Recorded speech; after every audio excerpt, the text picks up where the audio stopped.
Yeah, I think Blair, I'm sort of more agnostic on. Donaldson was the one that I really thought would actually be missing. I think Blair we never really found a proper position for him. Never really knew where he should be playing. I don't think he knew either. And I think the various meltdowns and brain explosions didn't help his case either. Joe Cater, who I thought was a promising young player who might have gone on, but he's been jettisoned. And Tybalt Frank, who I know absolutely nothing about. There we go. In terms of the gains, obviously the kind horse is coming home, so he'll be saddling up and all other stable-related puns. Ryan Lannon joining in. Wella Haraki, Mitch Garber, I think is another one definitely to add to Tom's Dad's Army tag. Kane Linnett. Now this is an interesting one. Wouldn't have ever picked him coming and.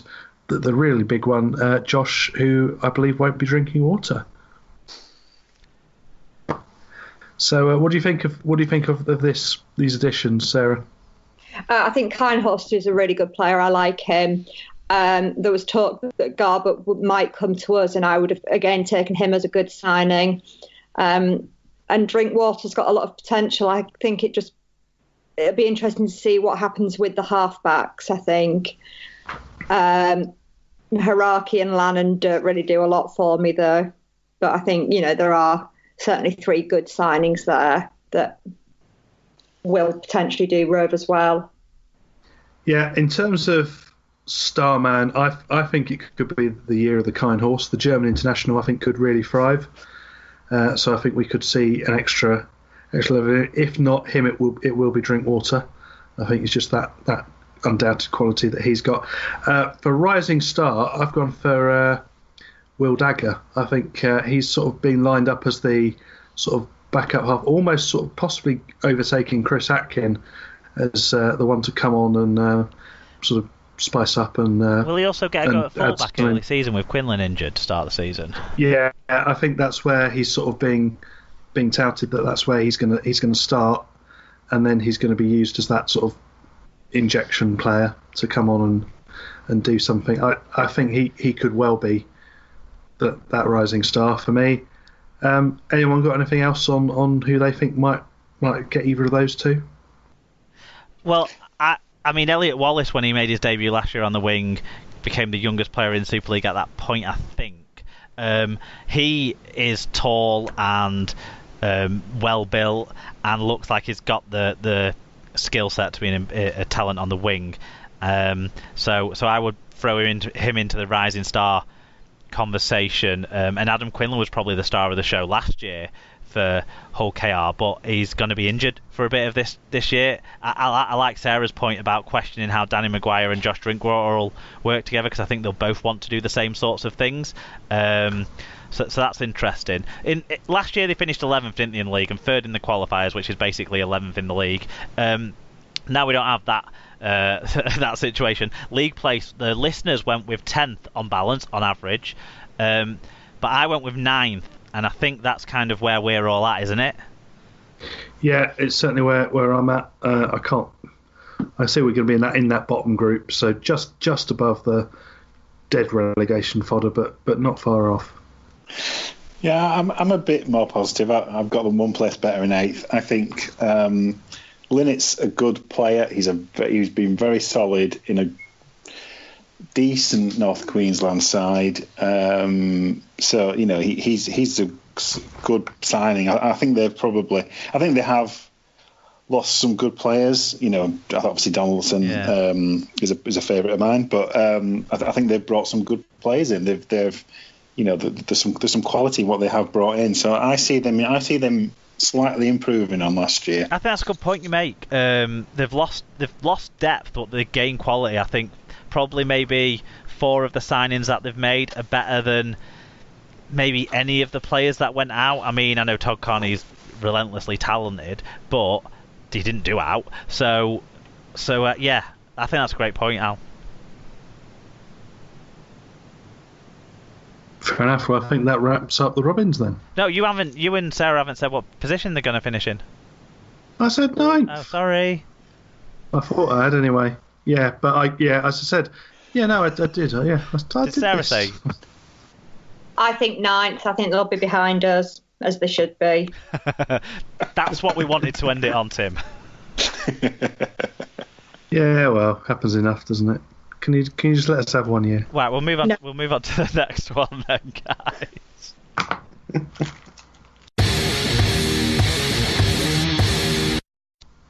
It's Leeds Rhinos then next. We're into sort of the middle of the alphabet almost. So Tim, let's see what the fans think they're going to do. Starting with our old friend Dom Hodgson. He's not that old. Better than fucking last year. I think 1 trophy is ours, and I'm not talking about the shitty one we play against Lee. I mean, I don't know if that's been broken up and reused, recycled. Rich Wilkinson. Maybe that is the Yorkshire Cup. Yeah, potentially. Rich Wilkinson, our friend from down there, said, much improvement and a lot more structure in attack and defence. Back near the top and in the hunt for trophies is what he expects. Yep, Dr. Bob Phillips says, flashes of brilliance, tries of gold, last-minute bursts of heroism, and whole games of apathetic nothingness. Dave Sinclair says, improvement, but we'll need to give a new-look side time to gel. Mitchell Dart says, the trend will continue and Leeds will bounce back from the middle eights and be champions. If this doesn't happen, I wouldn't say no to a boring mid-table, avoiding relegation finish. Perhaps the Challenge Cup is a consolation prize to not winning the Super League title. Nick Chitlow said he would be happy to be competitive. I think this is the season we will beat Castleford home and away, which will be enough of a plus. The focus needs to be introducing our junior players into the first team and also removing 2 or 3 players from the previous regime. Another good spate of transfers next year should see us back on course in 2020. Yep, Daniel List says somewhere between steady progression and me being pleasantly surprised. I don't think we'll go all the way, but we're at least heading in the right direction now and we'll pick up some big wins. Paul Wilson at PMW777 said, a much improved Leeds side will finish 4th or 5th. I think Ferner needs another off-season to fully reshape the squad as we don't yet have balance in the forwards. Cutthroat Jake says we'll manage to reach the top 5, we'll challenge for honours and we'll build towards 2020. Daniel Hopwood says, new stadium, new coach, new players, new season and a fresh start. Things are looking up at Leeds and they are building for a solid future. This year, however, we won't reach a final, but a semi might be our best bet. Although, altogether though, I'm happy with the squad and anything has to be better than last year. Yeah, it's a big turnover in the squad, isn't it, Tim? That's probably one of the first things we should focus on, really. So, players going out, some big names and some young players whose last syllable of their name is Lee. Joel Moon, Ryan Hall, Dakota Wiley, Keegan Hartley, Spencer Darley, Jimmy Kindhorse, Jordan Thompson. Basically, everybody who played for Fev in the final against Lee. Yeah. Pretty much all of them, they've gone. Brett Delaney, who's actually at Fev now to play in whatever they do this year. James Barraclough, Harvey Whiteley, Mitch Garber and Reece Chapman-Harris. But the incomings are big names and/or big talents. Callum McClellan and James Donaldson probably the smaller names in that, but Callum's got a lot of potential, and James Donaldson, we just talked a lot about how much we all like him. Tui Lola here, Conrad Hurrell and Trent Merrin. I don't even know which 2 of those are the marquee players, or even if someone else is a marquee player, but they have gone big. And it's kind of making me drink some of the Kool-Aid that's making Alan think they're going to win the cup. To be honest, I don't think they're going to win silverware. I'm on board with what the guys said about probably just fall short of silverware. But the overall predictions that the listeners made was for them to finish in 5th place, which is way better than the 10th place last year. I'm going to put them in 3rd in my predictions. Leeds have gone big in their recruitment, and maybe I've fallen for the names, but I think they'll go well. If you have a fit Watkins and Hurrell, that's going to be some powerful and skillful centre combo. Everyone I've spoken to or heard from about the friendly game against Castleford, other than Fatboy Rob, said that Conrad Hurrell was really impressive and imposing in that game and did set up some tries for his winger as well. I'm not totally sure how the halves will gel yet, but there's a lot of pace there, support play potential there. The pack is better than last year's for sure. The week Merrin's going to be a big leader as well, exactly, isn't he? And Donaldson's relentless in getting changes. Yeah, both of them are going to play long minutes when they play. Yeah. Yeah, the weak spots is wing. Ryan Hall's replacement on the left wing, and maybe also the back row is a little bit of a concern if Stevie Ward has fitness issues. But if he doesn't, which is so brittle that it's hard to to be sure that he won't. But if he doesn't, then Lachlan. Yeah.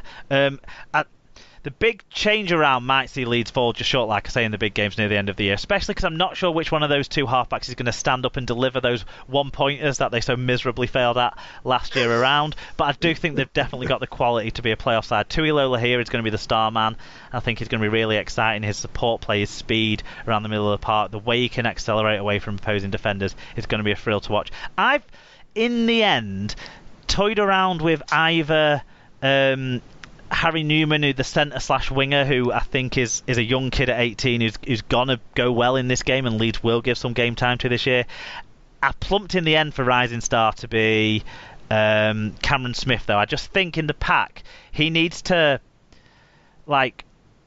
get going, I suppose. Now I think this is a make or break kind of at Leeds year for him, so that's why I've plumped for him, because I think he'll get some game time and go well with it. That is my say. Tim, what is your say? I'd say Harry Newman in terms of the rising star. I've seen him play Friday night and a couple of times now against Coventry, and he looks like he could be good to me. Another former youngest player to play in Super League. Yeah, first player born after first player born in the thousands. Yeah. So which is just depressing, really, more than anything. But stop getting too young. Says the youngest person on this conversation. And I think Merrin, you can't look past in terms of having a big season. I think if he stands up, if he stays fit, which he should do, then I think a lot of their fortune is going to be shackled onto him. I think they're going to do better than people are predicting. I think sort of that fifth that we've come in overall on the listeners. I've said fourth. I think they're going to be there or thereabouts. I think they're going to have some big wins. I think they could well do quite well here. Yeah, I think we're both sort of falling for the positivity. Alan, Sarah, do you have anything different? Do you want to shout out where you think they're going to finish? I feel I need to defend the fact that I've predicted they're going to win the cup. You've done that already on the prediction show. Move on from that. All right, okay. I'll move on.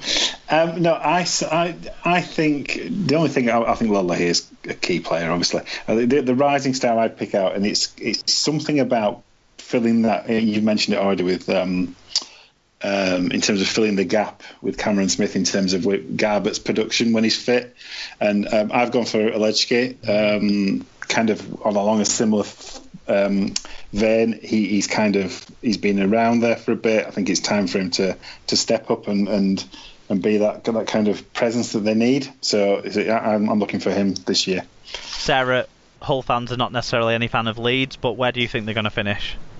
I reckon they're going to finish fifth, just sneaking into the top five there. When they've snuck in before, that's when they've won the grand final. But it is, yeah, but I still think Warrington. Fair enough, good shout. Okay, great stuff, guys. That's Leeds done. We're now going to move on to Tim and Alan to talk to us about the new team back in Super League, the London Broncos. Yep, so for the Ealing-based side in 2019, we've got plenty of fan views on this one. Alan, do you want to start us off with David Cantrell? Yeah, so Dave says 10th or 11th place in the league and no fucks given about the cup. Staying up is the only thing that matters. Well, he's right there. Yeah, very similar from Ian Gatwood, who said SL survives for Super League survival. Paul Chamberlain says, after a competitive start, some real hidings and relegation with 3 to 4 wins all year. Unless Salford implode, I can't realistically see us having a chance. Hopefully the young forwards purchased and the youth team will provide some steel to reorganise in the Championship. Blimey, you haven't even started the season yet. And the experience won't be a complete waste of time. It'll be good to see how Hindmarsh, Meadows and Adebayi go. Yeah, Rajan Tande says relegation after a bunch of encouraging performances, but recruitment has been too shallow to expect anything better. George McWilliams says 11th place will do nicely, to be fair. Really hoping to see some exciting rugby from what seems to be a team filled with exciting young and hungry talent wanting to prove themselves at the highest level. And finally, our friend from Brentwood, Aaron Smith, says finish second from bottom to maintain Super League status. So if we look at the comings and goings, They've lost a few. They've lost Matt Garside,